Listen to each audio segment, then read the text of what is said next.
మీనం, పూర్వభద్ర 4వ పాదం, ఉత్తరాభద్ర, రేవతి. ఈ మాసం ఈ రాశిలో ఉన్న వారందరికీ అన్ని రంగాలలో కలిసి వచ్చే సమయం. సర్వత్రా అనుకూలతలు ఉంటాయి. అనుకున్నది సాధిస్తారు. మీ కృషి స్ఫూర్తిదాయకమవుతోంది. ఖర్చులు అంచనాలను మించుతాయి. ఇతరుల కోసం విపరీతంగా వ్యయం చేస్తారు. మీ ఉన్నతి కొందరికి అపోహ కలిగిస్తుంది. విమర్శలు, అభియోగాలు పట్టించుకోవద్దు.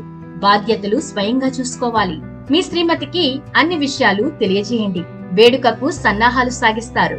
బంధుమిత్రుల రాకపోకలు అధికమవుతాయి. మీ సాయంతో ఒకరికి మేలు జరుగుతుంది. పత్రాల్లో మార్పు చేర్పులు అనివార్యం. వృత్తి ఉద్యోగ బాధ్యతల్లో ఏకాగ్రత వహించండి. అధికారులకు ఆకస్మిక స్థానచలనం. వ్యాపారాలు ఊపందుకుంటాయి. నష్టాలను భర్తీ చేసుకుంటారు. ప్రయాణంలో ఒకంత అవస్థల పాలవుతారు. స్కైలైన్ కవరేజ్ లో రాశి ఫలాలు వీడియోను చూడండి.